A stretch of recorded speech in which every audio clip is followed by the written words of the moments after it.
Hello everyone and welcome to the Melbourne Traditionalists podcast episode 47.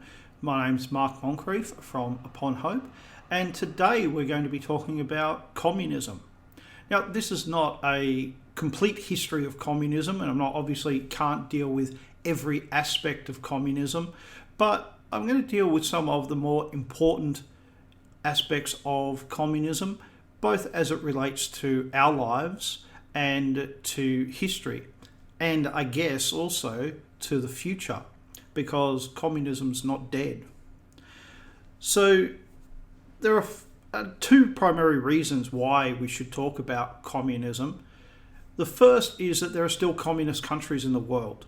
China, North Korea, Vietnam, Laos, Cuba are still communist. And one of those, China, is a great power. So it hasn't gone away. It's still there and it still has an impact on people's lives.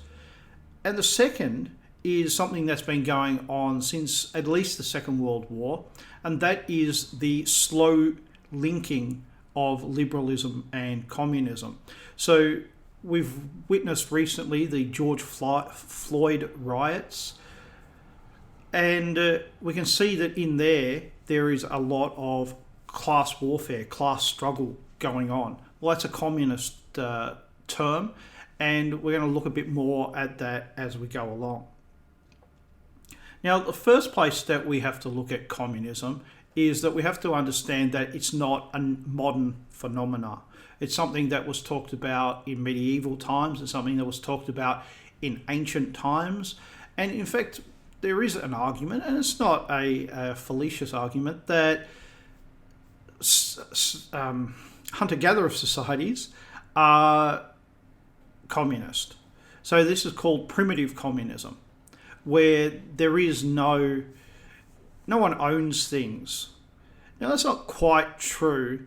People do own things in hunter-gathering societies. You know, this is my spear, this is my kill, this is my clothes. But overall, hunter-gatherer societies are about making sure that everybody in that society is looked after. So when an animal is killed, everyone gets to eat. When food is gathered, then everyone gets to eat. It's not about, because everyone's family. That's the primary thing about hunter-gatherer societies. Everyone's related. And that's one of the reasons why it works in a hunter-gatherer society and it doesn't work in bigger societies. Now, another reason that it works is because everyone's poor. So there are no rich people in a hunter-gatherer society. And while there might be different status, there's no social class. And that's one of the things that communism wants to get rid of. It wants to get rid of social class. But it seems that once we actually have more complex societies, then social class is inevitable. And you can't have a civilization without a social class structure. But even in the ancient world, people began to say, hey, why do we have these disadvantages in society? Why can't we have a more equal society? And in fact, there were even communes that were set up. There were colonies that were set up that tried to have some form of communism. They didn't call it that, but it was effectively, that's what it was. And it didn't last. And it didn't last for the same reason that it doesn't last now. It's easier to make everyone poor than it is to make everyone rich. And people's efforts, what they get out of it is not the same as what they put in. So someone who's very hardworking gets less out of it than someone who's lazy, all right, or can't work through no fault of their own. Over time, that becomes wearing and people start to withdraw their labour, which of course leads to the collapse of the system. Now, these systems didn't break down and become anarchies. What they did was a new form of government came in and took over, and that was the end of that. But modern communism really comes about with Karl Marx in the 1830s. Now, Karl Marx talked about communism being a scientific idea, And in the 1830s is when the word science actually comes into popular use. Before that, it was very rare for people to use it. It did exist, but it wasn't a common word. And in the 1830s, everything began to be referred to as science. And it's interesting that in the 1830s, the Prussian General Staff in Germany also said that war could be studied as a science. It wasn't an art, as everyone else said. It was a science. You could have a precise formula for how to win battles, how to win wars. And I don't think it's a coincidence that at the same time, Karl Marx also turns up in Germany and talks about how his new economic theory, because communism is primarily about economics, is a science. And it was just the zeitgeist, the spirit of the age, that this was a scientific age, and anything that had any value had to be a science. So communism is often referred to, or sometimes referred to, as a science, which of course it's not. It's nonsense. Now, Karl Marx introduced a number of ideas, and he wasn't the only person. I guess in one sense, everything's been condensed down to one man. But there were a lot of people who were thinking these ideas at the same time. And if you look at what you could call proto-communists, you can see them going back to the 1700s, the 1600s, even the 1500s. And you can see people who are quite clearly have communist beliefs, communist ideas, and sometimes they put them into practice. So one of the groups that I'm most familiar with is called the Levelers, and they existed in the middle of the 1600s in England. And they basically said that there shouldn't be any social classes and there shouldn't be any landowners. So everyone should own land collectively. And in fact, most things in life should be collective. So money shouldn't exist. People should get what they needed to live. But they were also very, very religious. But effectively, they were very religious communists. And eventually they died, and they died out as a movement, and most of those people actually became Quakers. But Karl Marx in the 1830s is one of the big pushers of this idea, and he does a lot of work in actually solidifying what becomes communist thought, communist theory. And while there's a lot of different ideas about what he believed, there are two major ideas that we have to understand communism in the modern world. And one is central planning, and the second is class struggle. So let's start with central planning. The basic premise is that life is unfair. Economic life is unfair. And that there are some people who are really rich and some people who are really poor, and it would be better if those extremes did not exist. So then they asked the question, why are some people rich and some people poor? And they came up with what they called the means of production. And basically the means of production are the things that actually create wealth. So factories, mines, ships, farms, all of these things produce wealth. And the people who own the means of production, they get wealthy. And the people who do not own them, they stay poor. So the question was, how do you change that situation? How do you make it fairer? And their idea was that you simply take the means of production from those who are rich and you have someone else look after it on behalf of everybody. Instead of one person owning a factory, everyone owns the factory. But then, of course, there's the question of, well, who is everyone? Well, their answer was the government. And this is a very European idea. It's not an idea that you would get in the English-speaking world. In the English-speaking world at this time, and even now you will still hear it, the idea was that government should be limited. And back then it really was limited. Now we have a more European idea. And the European idea is that the state, the government, is the centerpiece of the country. They should make the decisions, and they should have the power, and they should be able to do what they need to do to look after the country and the nation. So the communists basically accepted that line of thinking, which was already very much a European mainstream idea. And they said that the government could look after everything on behalf of the people. And what they termed it was the dictatorship of the proletariat. So, sure, there was no democracy, but that was all right because the working class, the proletariat, they were really in charge. So they were actually working for themselves. It was a commune, right, but spread out over the entire nation, the entire country. Now, another thing that was very common was that economic enterprises, different companies, they compete against each other. And communism said, well, this is ridiculous.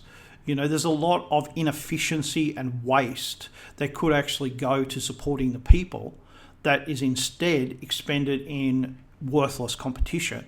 So they wanted to get rid of competition. And their idea was that they would have people, experts, who would actually plan the economy, the central planners. And the central planners would basically decide how much paint was made, how many of different colours. They would decide everything about the economy. Everything would be planned, everything would be rational, and there wouldn't be any competition because that was a primitive thing that should be done away with.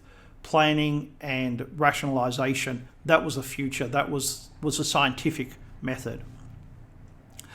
So what they began to do was they actually set up central planners.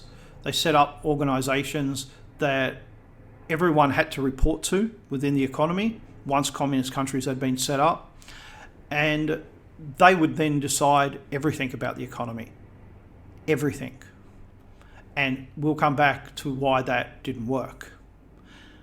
The second idea is class struggle. Now, they looked at primitive societies and they put forward this idea of the noble savage. Now, this is a very old idea. I know Rousseau gives the French philosopher gets the credit and the blame for this, but actually I think this is much, much older than him. I think that this idea of the noble savage, that somewhere out there are people living idyllic lives that we would like to have, and we can't because we're constrained by civilization, is a very appealing idea to many people. It's complete nonsense because when you go and look at any primitive society, you find that life's pretty hard, and there are a lot of rules and restrictions. That's the human condition. There are always rules. There are always restrictions, and but they ignored that. They just hid that because it wasn't what they wanted to hear. So what they started to say was, well, if those people can live like that in a classless society, why can't we in the civilized world live in a classless society? And they decided that we could. So then, of course, the question becomes, well, how? How do we get from this class-based system that we are in to a system where there is no class? And the idea that they came up with was called class struggle. Sometimes they call it class warfare. And basically what it means is that you have the different classes struggling against each other, and that through that struggle, they will eventually destroy all class. So if you can imagine two concrete blocks and they're constantly causing friction against each other, they're constantly rubbing against each other, and there's sparks and there's bits falling off and so forth, that's the class struggle. All right? You have these two classes, and in communism there is two classes. There is the exploiter class and there is the exploited class. There is the oppressor class and there is the oppressed class. It's very easy to work out which one you're in. If you are not being exploited and oppressed, then you are an exploiter. You are an oppressor. So it's very simple. And these two classes rub against each other. And eventually those two blocks will be reduced to nothing. It'll just be pebbles and dust. And then what communism does is it will come along and it will create something. It will create the perfect people and the perfect society and the perfect economic system from what's left after the class struggle. And that's why they have things like struggle sessions, and it's why they talk about creating class struggle. That's what the revolution is about, creating that class struggle so you can arrive at the other end, at the perfect society.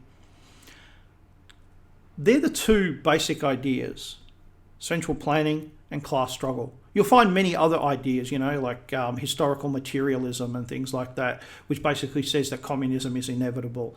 There's a lot of other ideas, but those two are the two central ideas in communism. Now, there was a lot of argument about exactly how the revolution should take place, because the French Revolution is really the spark of modern communism. And everything is determined by that idea of the revolution. The revolution is the destruction of Western civilization and its replacement with a communist society. Now, those of us who aren't communists, that's utter madness, but that is what they believe, and they still believe that. But there was a lot of ideas about how that revolution was going to take place and where it was going to take place and who would control it. And there were some people who said that the working class they were a revolutionary class and they would control it themselves. And there were others who said, no, there has to be a hard core of revolutionaries who guides the working class in obtaining the revolution. Because the working class are not an intellectual class. They're not a thinking class. So they need people to do their thinking for them.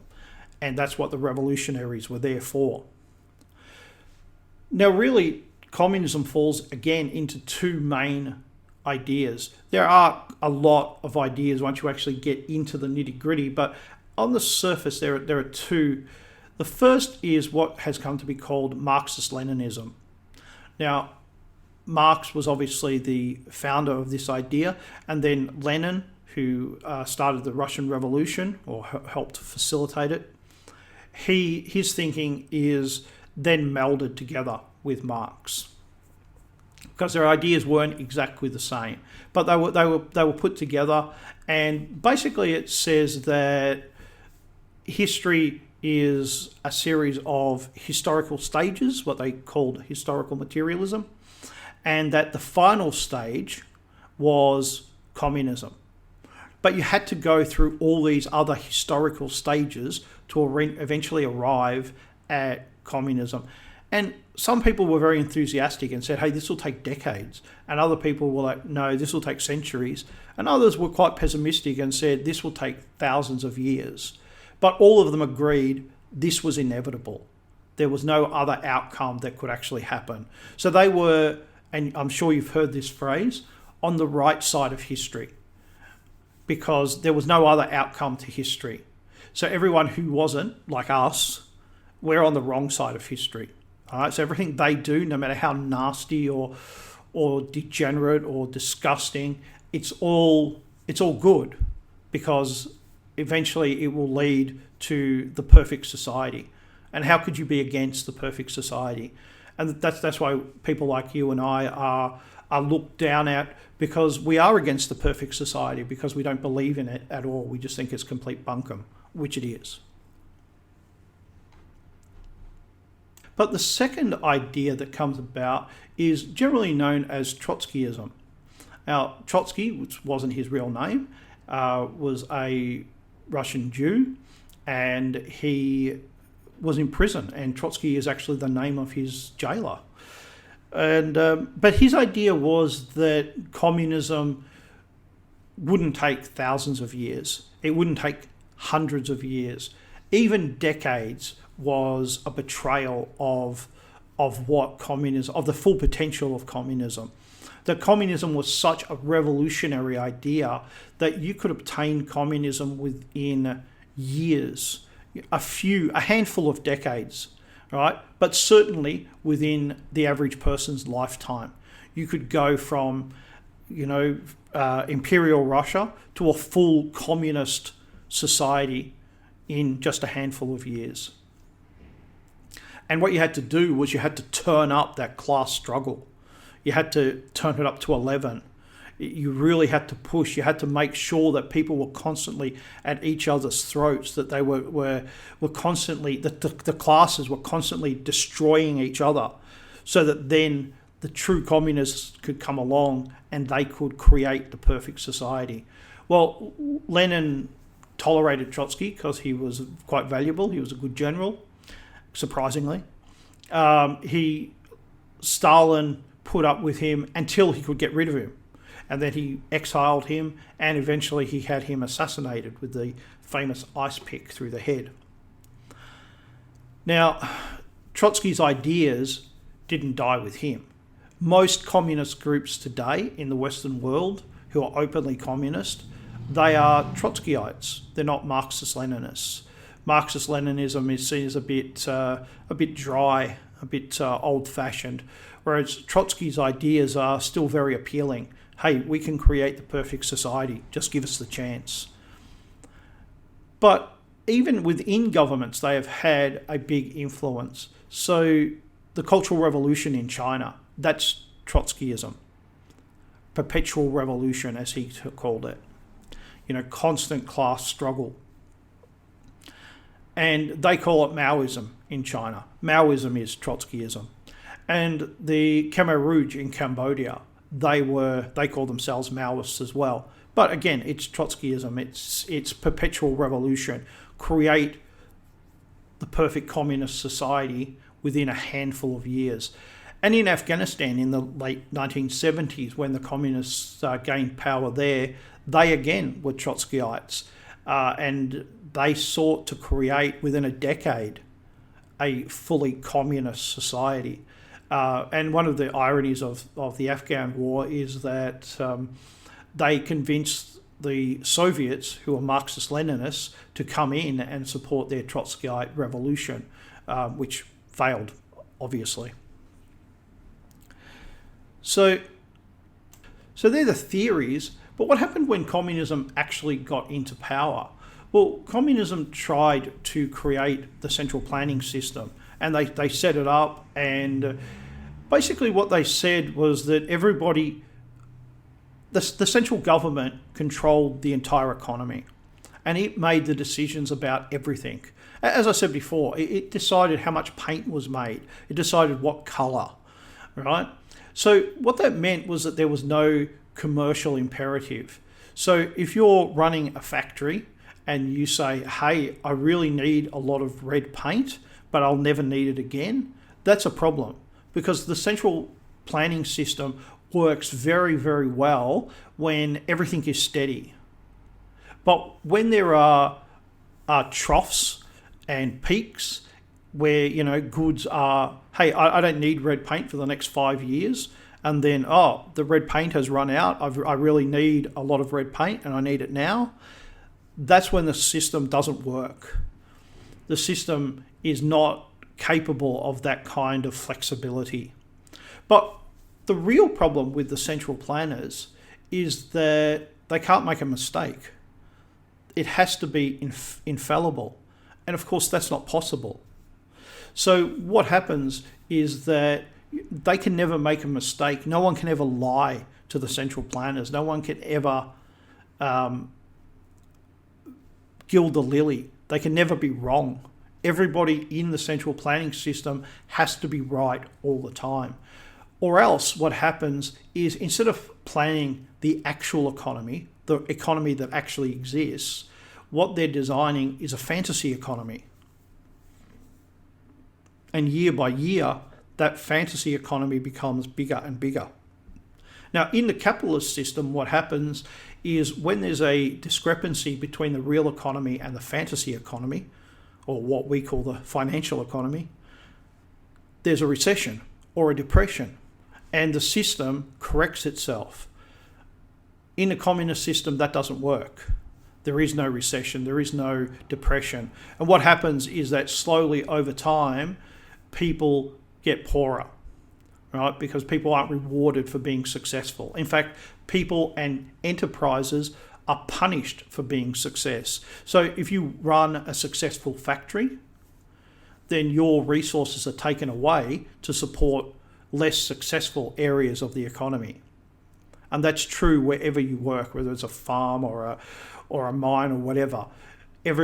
Those who are most productive are punished effectively for being productive, and those who are not productive are in effect rewarded.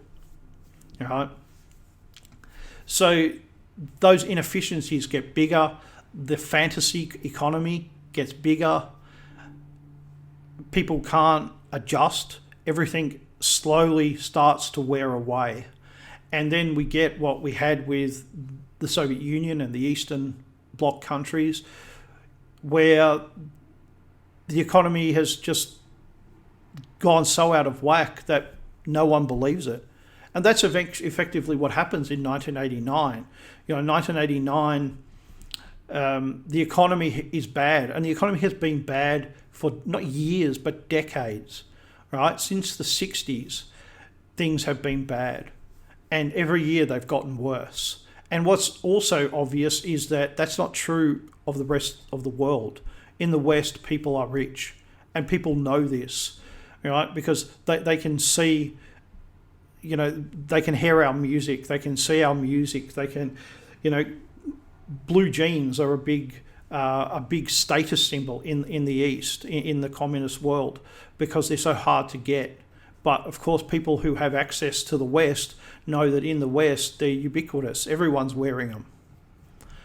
So they know that what they're being told is not true. And what happens is that eventually there's no one in the communist countries who really believes in the communist system. Everyone has become a cynic. So when the system is challenged, no one is prepared to risk anything to defend the system, and the system collapses. Now, that doesn't happen in China, and surprisingly, it doesn't happen in Cuba. I am surprised about Cuba, because that the state is still powerful enough to stop that. And in China, the government has also introduced a lot of economic reforms. So it has sought to actually create rich people, which means that it has abandoned class struggle. It has not, contrary to popular opinion, abandoned central planning. What it has done, it has said to various areas of the economy and sometimes whole regions of the country, you're autonomous, you get to just make your own decisions. But if they make the wrong decisions, or they make decisions that the central government doesn't like, then the central planners step in. So there's no real free enterprise in China. Everything's controlled by the government in one way or another. And that includes things that are owned by China outside of China, right? So a Chinese person doesn't own something in a house in Sydney, the Chinese government does, because in the end, they get to decide what happens. That became the reality of life in the communist world, and eventually it ended, right? But at the same time, in the West, there are people who are fans of communism, and people who are liberals are also listening to them. And over time, those two groups have come together. And now it's very hard to actually tell the difference sometimes between who is a communist and who is a liberal. So for shorthand, we just call them the left. There are some people who it's very easy to tell they are communists. There's other people it's very easy to tell that they're liberals. But it's increasingly hard. And I think it has gotten harder and harder. And we constantly see the idea of class struggle being introduced into modern Western political thought. And this goes back to the 50s. You know, you can first see it with the US civil rights movement, where class is not defined as social class, but is defined as ethnic groups or racial groups. You know, so all white Southerners are bad and all black people are good. Well, we've now seen that expand to the entire Western world. You know, white people are bad. You know, whiteness is a problem. being pro-white or not hating white people is white supremacy. So this idea of class warfare has left communism and is now fully embedded into liberalism. So we will see this idea more and more. And the question is, in the future, will we see more of communism? Will we see more communist ideas make their way into liberalism? Will central planning find a place in the West? And one of the things that was highlighted for me recently was I was reading an article and it talked about the failure of liberalism, or as the left calls it, neoliberalism, since the 1980s. And it held up this great promise, and it hasn't been realised. It has instead created multiple generations of people who are lonely, who are poor, who can't have successful lives. And they blame capitalism for it. They blame the free market for it. So what's the opposite of that? Well, socialism, communism. So that's why socialism has proven so popular amongst so many young people, because it's not what we have now, because what we have now doesn't work. And both the left and the right pretty much agree on that. So what does that mean for the future? Well, I'm not 100% certain, but it's certainly going to be interesting. Whether it's going to be nice or not is another question entirely. Now, I'm just over the 30-minute mark, so I will leave it there. If you wish to support my work, you can go to Subscribestar and help me out, which I very much appreciate. And to everybody, goodbye, have a good week, and hopefully I will see you next week. Bye-bye.